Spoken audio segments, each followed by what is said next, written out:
You start this company, you're coming at it with all of the conventional wisdom, starting a company, right?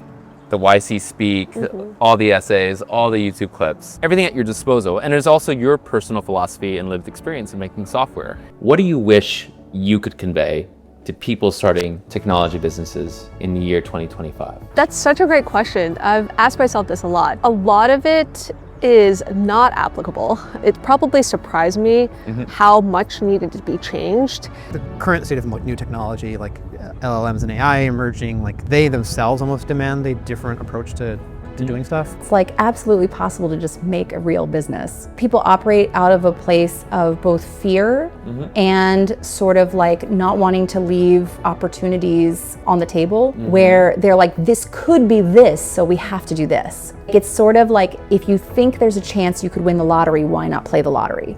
I see. Interesting. But the problem is very few people win the lottery. One paradox that I love, that I kind of like to remind everybody is, there's a lot of terrible software that people use every day, and there's a lot of beautiful software that nobody uses. The most surprising thing is how my attachment to being the designer has not been very strong. I was expecting the opposite. Yeah. What I learned is that so much of what made Facebook great and how I learned to operate in that environment is very, very contextual. Yes. To both the era that it grew up in, the type of product, which you mentioned, consumer social, very, very different than later, my company Sundial is an enterprise product. Switching from social to enterprise, like I would try and take all of these lessons and these, I would say maybe biases from social and try to apply them to enterprise, and so many of them didn't work. Like it's just a totally different ball game. So I had to almost like unlearn.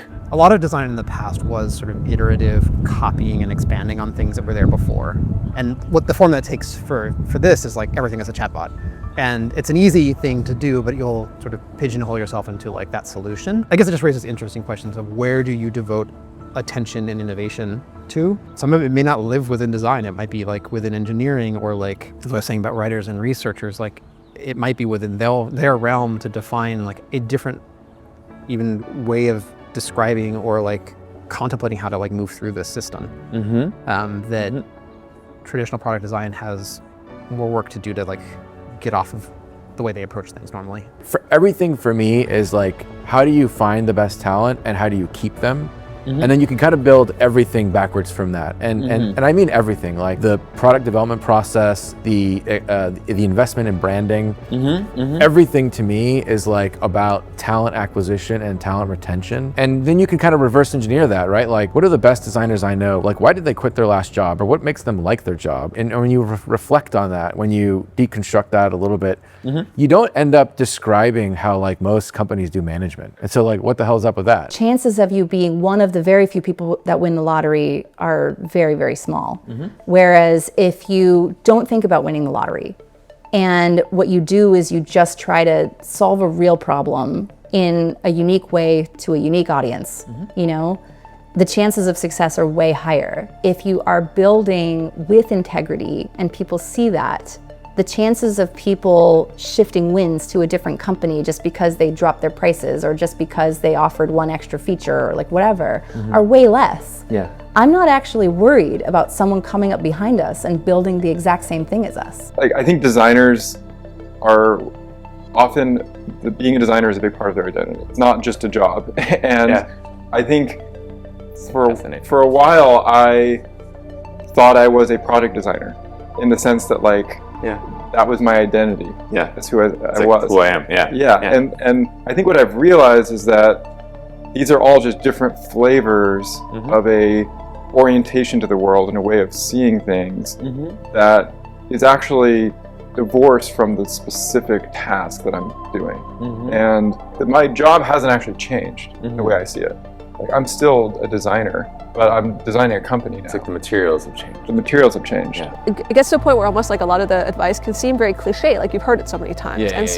One such cliche advice was like, you need to go talk to your customers. Like, it's just so important to talk to your customers. And I've literally preached this like as a design leader. I'm like, guys, we always got to talk to our customers. And so I go into building my company, and I remember, some months later, 6 months later, there was a point in time where I'm like, oh my God, I have not talked enough to our customers.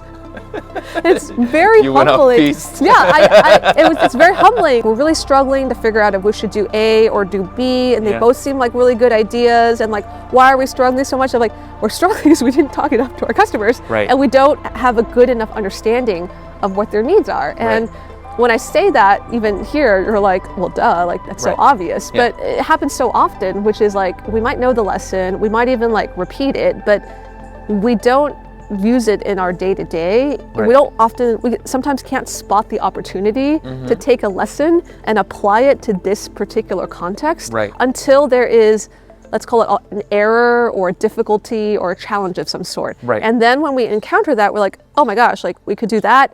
And then the lesson penetrates a little more deeply. There's kind of these like maybe three things that matter. There's ownership, trust, and accountability.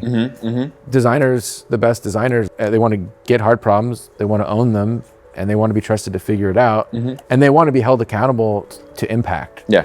And they want that of each other too. The kind of mutual trust, not just like management to IC trust. Yeah. I think that's really key too. The biggest thing is, it's like anybody that's owned a business knows hiring is very expensive, retention costs less, right?